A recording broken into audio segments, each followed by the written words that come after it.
Dalam sejarah umat manusia, terdapat banyak kisah yang menyimpan pelajaran berharga tentang keimanan dan ketaatan. Al-Quran mengisahkan beberapa kaum dan kota yang dihancurkan oleh Allah karena mereka berpaling dari kebenaran dan memilih jalan kesesatan.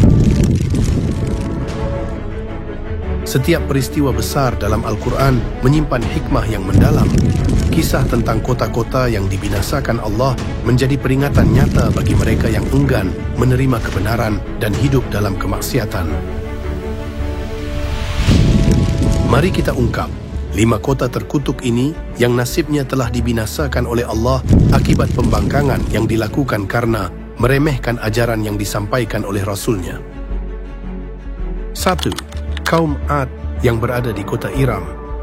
Dahulu kala, di suatu tempat yang disebut dengan Iram, hiduplah sebuah kaum bernama kaum Ad. Iram merupakan sebuah kota yang berada di semenanjung Arab.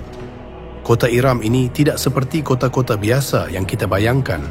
Dalam Al-Quran, kota ini disebut sebagai Irama Za'ati Al-Ima'ad, yang artinya kota 1000 pilar. Ia dikenal sebagai kota yang megah, penuh dengan bangunan tinggi, menjulang yang terbuat dari batu-batu besar. Hal ini mengacu pada teknologi dan arsitektur bangunan kaum Ad yang cukup canggih pada saat itu dengan membangun pilar-pilar. Kota itu kaya raya, berlimpah hasil bumi, dan dikelilingi oleh tanah yang subur. Penduduknya terkenal dengan kekuatan fisik yang luar biasa dan kemampuan mereka membangun bangunan megah yang tampaknya tak tergoyahkan. Kaum Ad ini sangat bangga dengan kota mereka. Mereka merasa hebat dan berpikir bahwa mereka adalah penguasa dunia. Sayangnya, mereka mulai lupa pada Sang Pencipta. Mereka menyembah berhala-berhala dan menolak ajaran tentang keesaan Allah. Bukannya bersyukur atas nikmat yang Allah berikan, mereka malah menjadi sombong dan menindas kaum yang lebih lemah.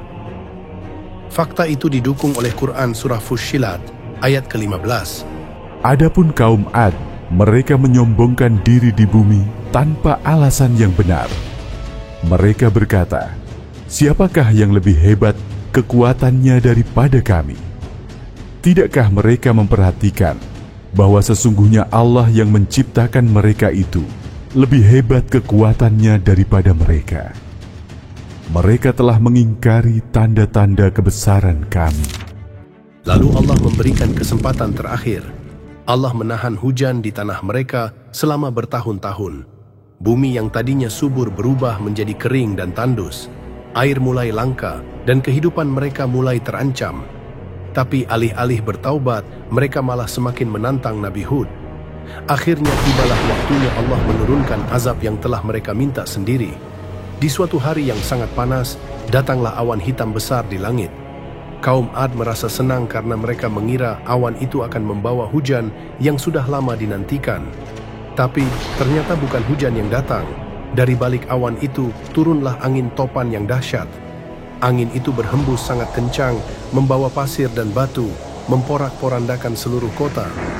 Bangunan-bangunan megah mereka runtuh satu persatu. Tak ada yang bisa selamat dari angin yang bertiup selama 7 malam dan 8 hari itu. Hanya Nabi Hud dan pengikutnya yang beriman yang diselamatkan Allah dari kehancuran itu. Mereka pergi meninggalkan kota Iram sebelum azab diturunkan. Setelah semuanya selesai, kota megah yang dulu dibanggakan itu lenyap di telan pasir. Kedua, kaum Tsamud di kota Al-Hijr. Kota Al-Hijr yang dulunya dihuni oleh kaum Tsamud terletak di wilayah barat Laut Arab Saudi, di daerah yang kini dikenal sebagai Madain Saleh atau Kota Saleh.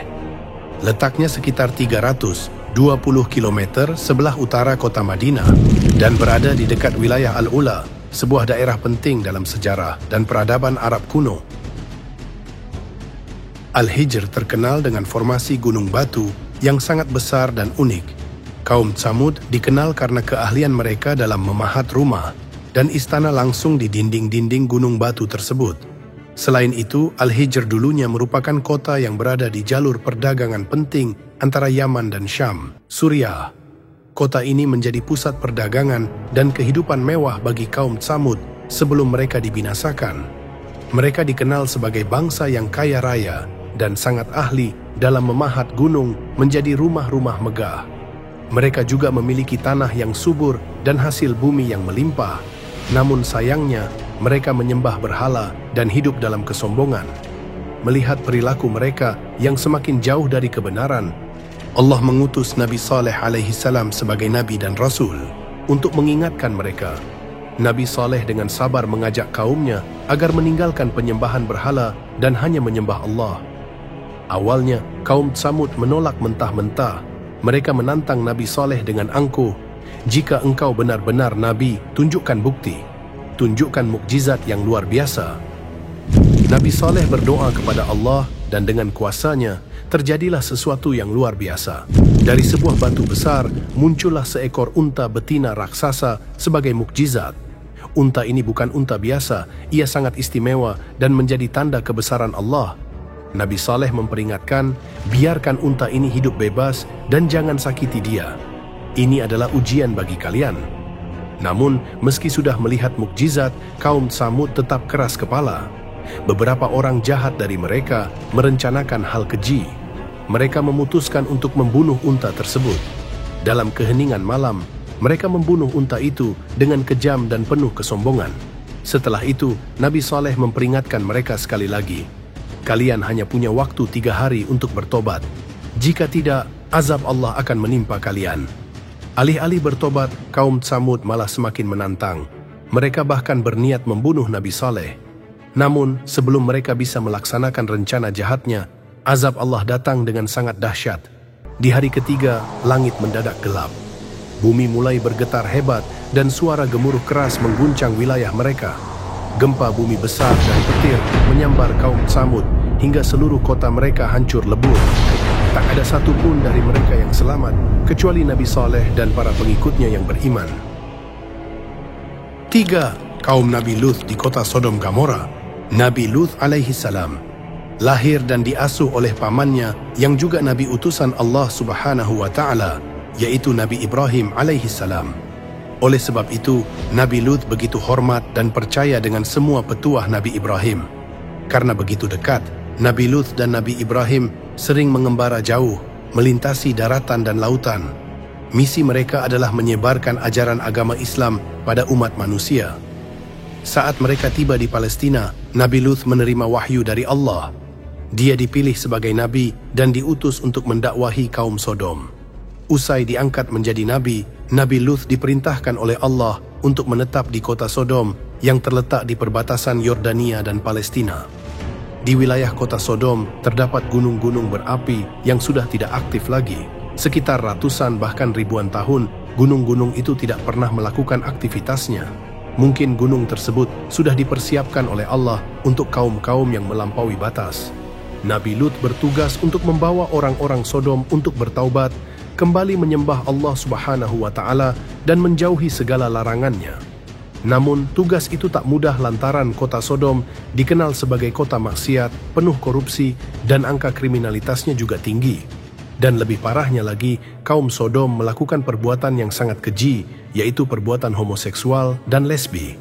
Sepanjang sejarah umat manusia, tidak ada manusia yang menjalankan praktik homoseksual maupun lesbian sebelum kaum Sodom ini. Pasalnya, praktik penuh maksiat ini menjadi hal yang biasa di kota Sodom. Semua orang terlibat dan tanpa malu-malu mengakuinya di muka umum. Bahkan mereka begitu bangga dengan apa yang mereka lakukan. Sampai-sampai mereka menjual diri mereka dengan harga yang paling murah, bahkan lebih murah dari semangkuk buah anggur. Selain kerusakan moral, akhlak kaum Sodom juga sulit dibenahi. Mereka tak beragama, tidak manusiawi, dan tidak memiliki rasa belas kasih. Mereka terbiasa melakukan pencurian, perampokan, hingga pembunuhan. Pada prinsipnya, orang yang kuat akan berkuasa, sementara orang lemah menjadi korban penindasan. Meskipun moral kaum Sodom sudah sangat sulit dibenahi, Nabi Lut tetap teguh dan sabar. Dia tetap berupaya mengembalikan mereka ke jalan yang benar. Suatu ketika, Nabi Lut menghampiri orang-orang di kota dan menyatakan bahwa dirinya seorang nabi utusan Allah. "Apakah kamu tidak takut kepada Allah dan tidak mau menaatinya? Sesungguhnya, saya adalah utusan Allah subhanahu wa ta'ala yang dapat dipercaya untuk kalian. Jadi takutlah kepada Allah, sembahlah Allah dan patuhilah aku." Mendengar ucapan Nabi Lut, kaum Sodom langsung mencibir. Mereka curiga Nabi Lut memiliki maksud terselubung. Orang ini telah memasuki kota kita, lalu menyuruh kita untuk menghentikan apa yang sedang kita lakukan. Jelas, dia pasti mendapatkan sesuatu dari ini, ungkap salah satu dari mereka. Namun, Nabi Lut segera membantahnya. Tidak ada hadiah yang saya minta dari kalian untuk itu. Hadiah saya hanya dari Allah Subhanahu wa Ta'ala. Meskipun banyak kaumnya yang membantah dakwah dari Nabi Lut, bahkan mengancam akan membunuhnya, Nabi Lut tetap dengan pendiriannya terus berdakwah di jalan Allah. Iman dan akidah yang kuat dan tajam menancap kokoh di hati Nabi Lut, sehingga tidak ada seorang pun yang mampu menggoyahkannya. Nabi Lut tetap memberi peringatan kepada kaumnya tentang perihnya siksa api neraka dari dosa-dosa yang mereka lakukan, dan betapa indah serta besarnya kenikmatan yang ada di surga, berkali-kali lipat dari apa yang ada di dunia jika mereka benar-benar bertakwa kepada Allah. Namun, tidak semudah itu membawa kaum Sodom ke jalan Allah. Mereka tetap saja bermaksiat dan melakukan kejahatan. Pada akhirnya, Nabi Lut berdoa kepada Allah agar semua kaum Sodom diazab seberat-beratnya lantaran tidak mau mengikuti jalan yang benar. Setelah sekian tahun berdakwah, tidak ada seorang pun di kota Sodom yang mau beriman kepada Allah Subhanahu wa Ta'ala. Satu-satunya keluarga Muslim di kota Sodom adalah keluarga Nabi Lut, dan tidak semuanya beragama Islam. Hanya Nabi Lut dan kedua putri yang taat dalam agama, sementara sang istri tetap tidak beriman. Karena itulah Nabi Lut berdoa kepada Allah. Dia meminta pertolongan untuk melawan kaumnya yang tidak beriman dan masih suka bermaksiat. Sebagai jawaban atas doa Nabi Lut, Allah mengirim 3 malaikat yang menyamar sebagai laki-laki. Ketiga malaikat itu Allah perintahkan untuk ke rumah Nabi Ibrahim terlebih dahulu, seraya menyampaikan 3 berita penting. Yang pertama, bahwa Nabi Ibrahim akan dikaruniai seorang putra saleh. Kemudian yang kedua, Allah akan menurunkan azab yang pedih kepada kaum Lut. Dan yang ketiga, Allah akan menyelamatkan Nabi Lut dan kedua putrinya dari azab yang mengerikan. Kemudian ketiga malaikat itu lantas menuju ke rumah Nabi Lut. Tentu saja Nabi Lut terkejut saat melihat ketampanan mereka. Bagaimana tidak, mereka pasti akan menjadi korban kaum Sodom. Takut diketahui kaum Sodom, Nabi Lut segera membawa mereka masuk dan menutup pintu rapat-rapat. Namun, informasi tentang keberadaan 3 laki-laki tampan begitu cepat tersebar luas. Istri Nabi Lut yang memang tidak beriman langsung membocorkannya pada kaum Sodom. Itulah alasan mengapa dakwah Nabi Lut kerap gagal. Sebab sang istri selalu membocorkan informasi apapun terkait dakwah Nabi Lut. Timbal baliknya, istri Nabi Lut menerima emas dan perak dari kaum Sodom. Apa yang dikhawatirkan oleh Nabi Lut akhirnya terjadi. Informasi tentang 3 laki-laki tampan langsung tersiar dari mulut ke mulut dengan begitu cepat. Tanpa menunggu waktu lama, mereka bergegas mendatangi rumah Nabi Lut untuk melihat para tamunya serta memuaskan hawa nafsu mereka. Namun, Nabi Lut tidak membuka pintu rumahnya. Kembalilah ke rumah masing-masing. Jangan ganggu tamu-tamuku yang datang dari jauh. Kalian sepatutnya memuliakan dan menghormatinya. Seru Nabi Lut dari dalam rumah, namun seruan Nabi Lut diabaikan begitu saja. Dia kini terkepung. Untuk yang terakhir kali, Nabi Lut memperingatkan kaumnya untuk menjauhi maksiat. Mereka kian merangsek, ingin mendobrak rumah Nabi Lut dari segala penjuru. Sesungguhnya aku tidak mampu lagi menahan mereka agar tidak menyerbu ke dalam rumah ini. Aku tidak memiliki senjata, apalagi kekuatan fisik yang dapat melawan tindakan mereka. Aku juga tidak mempunyai keluarga atau sanak saudara yang ditakuti kaumku. Aku merasa sangat kecewa karena sebagai tuan rumah, aku tidak bisa menjaga kalian dari gangguan mereka. Melihat ketakutan Nabi Lut, akhirnya para lelaki tampan itu mengaku pada Nabi Lut bahwa mereka adalah para malaikat Allah yang diutus untuk memberikan azab mengerikan bagi kaum Sodom. Mendengar hal itu, Nabi Lut pun tidak menyangka pertolongan Allah akan datang secepat itu. Allah Subhanahu wa Ta'ala telah memberikan jawaban atas semua doa-doanya. Para malaikat itu lantas menunjukkan azab dari Allah. Mereka meminta Nabi untuk membuka pintu rumahnya lebar-lebar agar orang-orang yang haus homoseksual itu bisa masuk. Begitu pintu dibuka, orang-orang langsung menyerbu dan berebutan untuk masuk. Namun tiba-tiba pandangan mereka langsung gelap gulita. Mereka tidak dapat melihat apapun. Mereka berkali-kali mengusap-usap mata, tetapi ternyata kini mereka sudah menjadi buta. Para penyerbu rumah Nabi Lut masih dalam keadaan kacau balau berbenturan antara satu dengan lain dan berteriak-teriak seraya bertanya-tanya apa yang membuat mereka buta mendadak. Kemudian para tamu jelmaan malaikat berseru kepada Nabi Lut agar meninggalkan segera perkampungan itu sebelum azab yang lebih besar melanda.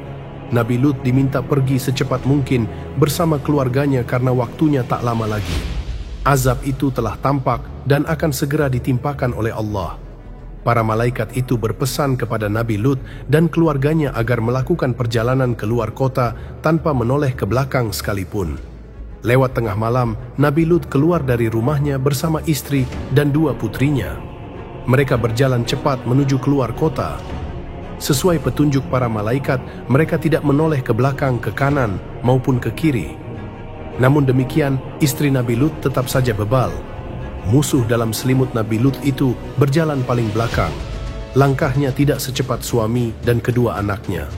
Dia meragukan kebenaran perkataan malaikat soal azab yang akan segera ditimpakan kepada kaum Sodom. Karena penasaran, dia pun menoleh ke belakang. Alhasil, azab kebutaan itu kini menimpanya juga dan ia menjadi tertinggal oleh Nabi Lut dikarenakan Nabi Lut dan kedua putrinya tidak boleh sekalipun melihat ke belakang. Setelah berhasil melewati batas kota Sodom di pagi buta, bumi tiba-tiba berguncang hebat. Gunung-gunung yang tadinya tidak aktif, kini meletus dan mengeluarkan lahar api dan asap yang sangat panas. Kota Sodom terombang-ambing seperti lautan. Angin panas bertiup begitu kencang dari segala penjuru. Ada hujan api lebat, disertai petir, batu berterbangan yang tampak sangat mengerikan. Sementara itu, orang-orang buta kaum Sodom yang masih kebingungan langsung berlarian. Banyak di antara mereka yang tertimbun oleh reruntuhan bangunan dan membeku tertutup debu vulkanik yang sangat panas. Tidak ada yang tersisa termasuk istri Nabi Lut. Dia termasuk orang-orang yang sangat munafik di hadapan Allah Subhanahu wa Ta'ala. 4. Desa Kepucukan di Dieng. Tragedi Sinila. Sebelum tragedi Sinila terjadi, desa Kepucukan sama seperti desa-desa lain di Dieng yang dihuni oleh beberapa kepala keluarga. Lokasi desa Kepucukan saat itu masuk ke wilayah administratif Kecamatan Batur, Kabupaten Banjarnegara, Jawa Tengah. Sementara jarak desa Kepucukan kurang dari 1 kilometer dari Kawah Sinila yang juga berdekatan dengan Kawah Timbang. Sehingga lokasi desa Kepucukan menjadi salah satu desa yang lokasinya berdekatan dengan kedua kawah tersebut. Kehidupan masyarakat desa Kepucukan sangatlah sejahtera. Itu dikarenakan tanah yang ada di daerah tersebut sangatlah subur. Kebanyakan masyarakatnya adalah petani sayur dan buah-buahan. Namun, ada kebiasaan buruk yang sering dilakukan sebagian masyarakat di sana. Dari yang muda sampai di usia yang senja, mereka kerap melakukan perjudian. Hampir setiap hari mereka melakukan perbuatan yang dilarang agama tersebut. Usaha dan jeripayah yang dicari dalam sehari habis dipertaruhkan di meja haram tersebut. Para pemuka agama baik ustadz sampai kepala desa yang ada di sana sudah berulang kali memperingati dampak dari bahayanya perbuatan judi. Tapi mereka sama sekali tidak mendengarkan apa yang telah disampaikan tokoh agama dan kepala desa tersebut. Praktek perjudian pun semakin merajalela. Sampai akhirnya, dimulai dari letusan yang berlangsung pada tengah malam pukul 2 dini hari. Saat itu terdengar suara ledakan yang berasal dari Kawah Sinila disertai gempa bumi, padahal sebelumnya temperatur Kawah Sinila dinyatakan normal dan tidak ada tanda-tanda tremor atau getaran. Sekitar pukul 5 dini hari, waktu Indonesia bagian barat, Kawah Sinilia mulai mengeluarkan asap dari pemicu, yaitu meletusnya freatik Kawah Sinila sebelumnya. Kawah Sinila menghembuskan sekitar 200.000 ton gas karbon dioksida murni dalam waktu yang sangat cepat. Yang disusul terbentuknya kawah baru sekitar 250 meter di sebelah barat Kawah Sinila. Kawah yang baru terbentuk itu dinamai Kawah Sigludug juga mulai mengeluarkan asap sekitar pukul 6 pagi waktu Indonesia bagian barat. Gas karbon dioksida dan uap air bertekanan tinggi berembus menuruni lereng ke dataran di bawahnya tanpa memberi ruang untuk oksigen. Kejadian pun tak terhindarkan, penduduk setempat tidak menyadari kejadian tersebut akan terjadi. Salah satu pejabat desa Kepucukan berusaha sekuat tenaga mengumpulkan dan memimpin warga untuk mencari jalan keluar. Berkat petunjuknya, sebagian penduduk bisa menyelamatkan diri dengan keluar melalui bukit-bukit dan jalan-jalan setapak yang belum tertutup lahar. Namun, sebagian dari mereka yang belum sempat keluar dari desa kemudian dipastikan tewas karena menghirup gas beracun. Saat kejadian tersebut, penduduk dari 6 desa segera diungsikan. Sayangnya, penduduk desa Kepucukan terjebak dalam kepungan aliran lahar dari kawah Sinila dan kawah Sigluduk. Warga yang terpapar karbon dioksida dalam konsentrasi tinggi dan tidak bisa bernapas karena kekurangan oksigen. Evakuasi korban berlangsung selama beberapa hari. Dilansir dari arsip pemberitaan harian Kompas, pada tragedi yang terjadi pada hari Selasa 20 Februari 1979, sedikitnya 150 orang meninggal dan 1.500 jiwa warga Dieng dari 6 desa harus diungsikan. Lokasi desa Kepucukan tidak lagi bisa ditemukan karena telah dihapus secara administratif. Nama desa Kepucukan juga tidak lagi dikenal warga Dieng. Desa Kepucukan dinyatakan tidak layak huni akibat adanya gas beracun di kawasan tersebut. Selain karena tidak layak huni, warga setempat juga banyak yang telah direlokasi, baik di sekitar Kecamatan Batur maupun yang diikutkan ke dalam program transmigrasi. Setelah itu, nama dan lokasi desa Kepucukan hanya diingat oleh para korban selamat, saksi mata, dan warga setempat yang pernah mendengar tentang tragedi tersebut. Warga desa yang selamat dari tragedi itu percaya bahwa mereka yang tewas akibat perbuatan mereka sendiri, yakni warga di sana di waktu itu gemar melakukan perjudian. Bukti dari perbuatan tersebut dari korban bencana alam, masyarakat membuat kuburan massal dengan tugu berbentuk tangan yang memegang kartu, menyimbolkan stop perjudian. Dibuat sebagai peringatan bagi warga desa atas petaka menjelang pagi tahun 1979, kata Georitmus. Kota Los Angeles, Amerika Serikat. Sejarah Los Angeles dimulai pada 4 September 1781 ketika sekelompok 44 pemukim Spanyol mendirikan kota ini dengan nama El Pueblo de Nuestra Señora la Reina de Los Angeles del Río de Porciúncula, yang berarti Pueblo, kampung, Bunda kami Ratu Malaikat di Sungai Porciúncula. Pada awalnya Los Angeles adalah sebuah pemukiman kecil di bawah kekuasaan kolonial Spanyol.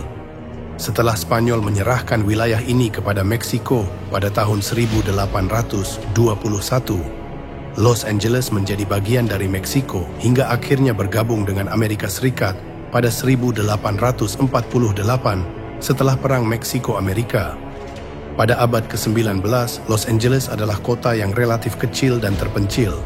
Namun pada awal abad ke-20, kota ini mulai berkembang pesat, terutama dengan datangnya industri film. Hollywood yang terletak di Los Angeles menjadi pusat produksi film terbesar di dunia, dan ini mengubah wajah kota menjadi pusat hiburan global. Kehadiran Hollywood menjadikan Los Angeles sebagai simbol kemewahan dan glamour. Industri film yang berkembang pesat menciptakan ikon-ikon besar seperti Marilyn Monroe, James Dean, dan Humphrey Bogart yang turut memperkuat citra kota sebagai tempat para selebritas.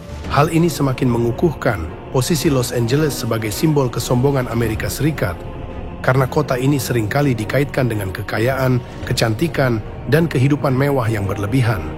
Los Angeles sering dipandang sebagai tempat di mana impian besar dilahirkan, tetapi juga tempat di mana kesombongan dan materialisme terlihat jelas. Budaya selebritas yang berkembang di Hollywood menciptakan gambaran masyarakat yang mengutamakan penampilan luar, status sosial, dan kekayaan. Gaya hidup yang serba mewah, dengan rumah-rumah megah di Beverly Hills, mobil-mobil mewah, dan pesta-pesta glamour menggambarkan sebuah citra kota yang penuh kesombongan. Kota ini juga memiliki ketimpangan sosial yang sangat besar. Di satu sisi, ada kekayaan yang luar biasa, sementara di sisi lain, Los Angeles memiliki salah satu tingkat kemiskinan tertinggi di Amerika Serikat, dengan banyak orang yang hidup di jalanan. Kontras ini semakin memperkuat gambaran Los Angeles sebagai simbol ketidaksetaraan dan kesombongan. Meskipun sering dikritik karena kesombongan dan materialisme, Los Angeles juga memiliki peran besar dalam budaya global. Sebagai pusat industri hiburan, kota ini memiliki pengaruh yang besar terhadap dunia musik, film, mode, dan seni. Dan sampai akhirnya, di awal tahun 2025, Allah Subhanahu wa Ta'ala menunjukkan kuasanya Peristiwa yang cukup menggemparkan dunia. Terjadi kebakaran hutan yang begitu cepat sampai ke kota-kota di Los Angeles, California, pada Selasa 7 Januari 2025 dan meluas pada Kamis 9 Januari 2025 waktu Amerika Serikat. Kota Los Angeles luluh lantah dilahap si jago merah yang berkobar dan entah dari mana datangnya. Menurut sekelompok pendaki mengaku melihat kabut asap tebal saat tengah mendaki bukit di kawasan Temescal Canyon pada 7 Januari. Api dan asap yang terlihat begitu cepat menyelimuti sejumlah wilayah, antara lain Pacific Palisades, Eaton, San Gabriel, Hearst, Lembah San Fernando, Kenneth, hingga dekat Ventura Country, ditambah angin yang kencang serta cuaca ekstrim pada hari itu membuat api semakin cepat meluas. Tidak ada informasi yang akurat titik awal dari asal muasal api tersebut. Area yang terdampak pada bencana tersebut mencapai kurang lebih 23.400 hektar lahan, termasuk rumah dan bisnis di Pacific Palisades dan di sepanjang Pacific Coast Highway. Berdasarkan laporan otoritas setempat, terdapat kurang lebih 29 korban jiwa dan lebih dari 19.000 orang dievakuasi.